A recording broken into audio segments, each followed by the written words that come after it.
Saudações a partir da Universidade da Beira Interior e mais concretamente do LabCom. Há precisamente 10 anos estava a concluir o trabalho de campo da minha tese de doutoramento, a reflexão que vos trago para esta conferência sobre a qualidade no jornalismo resulta não só do trabalho da tese, da investigação que se prosseguiu após a conclusão dessa etapa e também dos 10 anos que antecederam esse período, que foi a experiência enquanto jornalista na imprensa regional. Eu começaria por uma ideia que no fundo, recuperar um trabalho,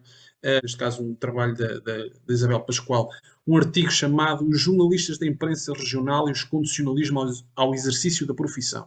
Isto data de 96 e uma das ideias que ela mobiliza, uma das conclusões a que ela chegou, é que o melhor perfil que se pode traçar dos jornalistas que trabalham neste setor é olhar para as condições em que trabalham e, sobretudo, para as dificuldades que enfrentam, nomeadamente em termos de autonomia e de liberdade de expressão. E ela aponta ainda também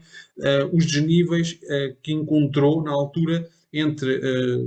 os rendimentos que as chefias oferiam e aquilo que ela chamava os operários, que seriam os jornalistas, essa diferença salarial. Que, em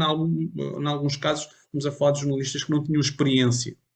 que não gozavam de grandes direitos. Se quisermos, no fundo,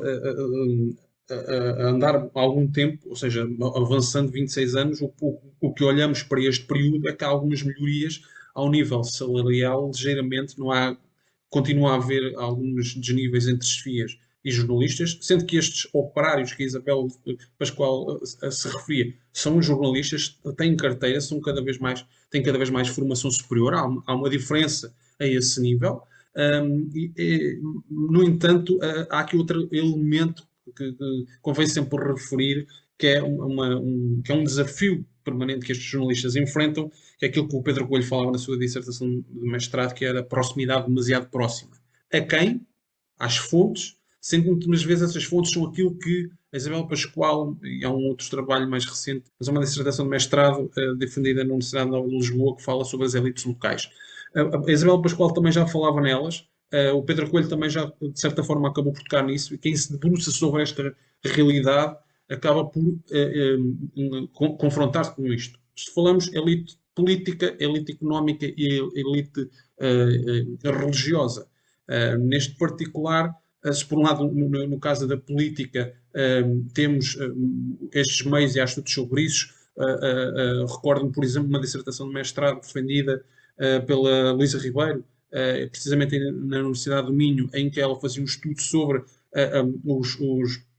os comunicados de imprensa que saíam da Câmara de Braga e o que é que lhes acontecia do ponto de vista como é que eles eram trabalhados, ou sobretudo como é que eles apareciam, tanto penso que era no Diário do Minho e no Correio do Minho, ou seja, se haveria aquela lógica do copy-paste ou se havia trabalho jornalístico.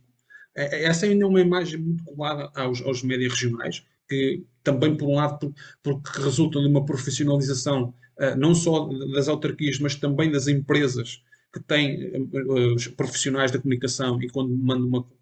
comunicados para as redações já vêm trabalhados. Muitas vezes estes profissionais são antigos jornalistas, que também, de certa forma, beneficiam de uma realidade que é de médias regionais que têm menos jornalistas, que estão mais limitados em termos de dimensão, sendo que num contexto em que já temos o ambiente digital, eles estão ao mesmo nível de potencial de gestão de informação que redações de outras escalas, nacionais ou internacionais. Mas voltando às elites locais, eu referia também a questão da Igreja, a Igreja Católica, não sendo um grupo de comunicação, se formos ver uma parte significativa dos médias regionais em Portugal, se formos ver a natureza de propriedade, encontramos fábricas da Igreja, e, portanto, muitas vezes temos o diretor que é o padre, falamos de pessoas que a sua profissão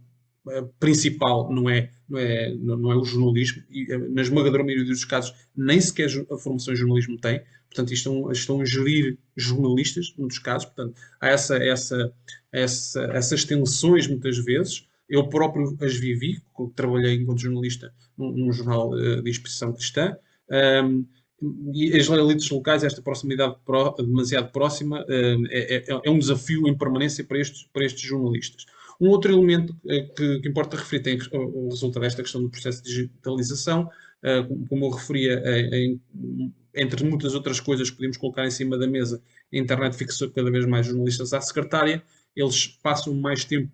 porque o volume também de e-mails e de informação que chega pelo via digital é cada vez maior, portanto eles estão mais à secretária, estão menos disponíveis para outros trabalhos, deslocando-se para a rua.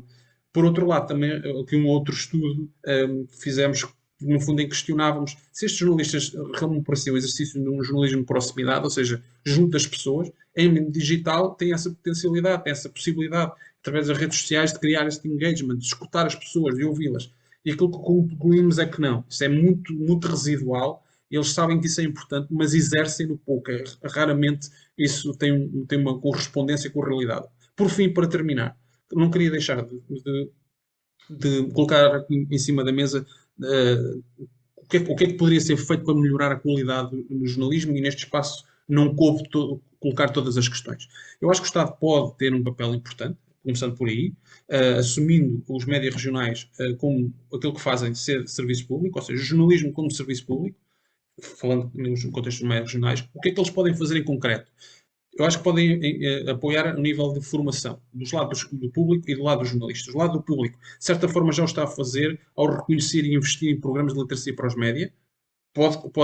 prosseguir por aí, e por outro lado, na formação para os jornalistas. E diria que a formação descentralizada. Porque os jornalistas sim precisam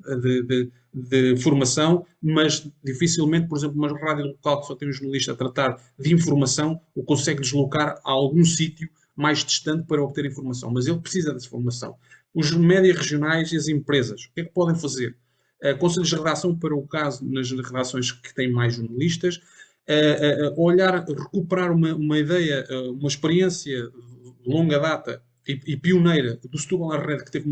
uma provedoria do leitor, uma provedoria na altura de 4 elementos, e isto pode ser partilhado, pode ser uma provedoria não de um único meio, mas se calhar numa cidade ter uma provedoria, e aqui as universidades podem ter um papel importante, ter uma provedoria coletiva que de certa forma reflete, discute, faz isto que o barómetro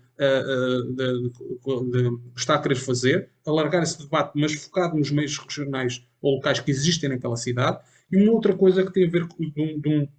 indicador que retirámos de um estudo que estamos a fazer, em que entrevistámos jornalistas de meios regionais de Portugal e de Espanha, em que eles, sobre a questão do fact-checking e terem poucos recursos e versus a possibilidade, a capacidade de fazer verificação de informação, e o que retiramos daí é que há meios em Espanha a fazer a experiência de que vamos abandonar o última hora, temos estes recursos, são menos, então vamos investi-lo em produção própria. No fundo, repensar um ciclo de produção. Por fim, os jornalistas, e aqui eu recupero uma frase retirada da minha tese de doutoramento, em que um não jornalista dizia isto. Qual é o caminho que os jornalistas devem seguir? Ligar pessoas, qual é o papel deles? Ligar pessoas, ouvir, discernir e apontar caminhos. Isto num cenário de frenesim e caos informativo, desinformativo. Os jornalistas, é necessário, se calhar, seguir este caminho, experimentar este caminho que os espanhóis estão a fazer, que é, ok, temos uma redação de 5 pessoas, 3 pessoas, não vamos preocupar com ter que estar a publicar em permanência nas redes sociais, ou ter que estar permanentemente a publicar coisas, estar em cima do acontecimento, sim, mas se calhar dar mais tempo para escutar pessoas, eu diria isto, ouvir pessoas, ouvi-las mais, envolver-se mais com elas e contar histórias a partir daí. Há um exemplo que é interessante de se olhar e ver o que é que estão a fazer. É verdade que em Lisboa, a mensagem de Lisboa está a fazer uma experiência que eu acho que era interessante de se olhar nesta perspectiva de ouvir as pessoas e contar histórias. Obrigado.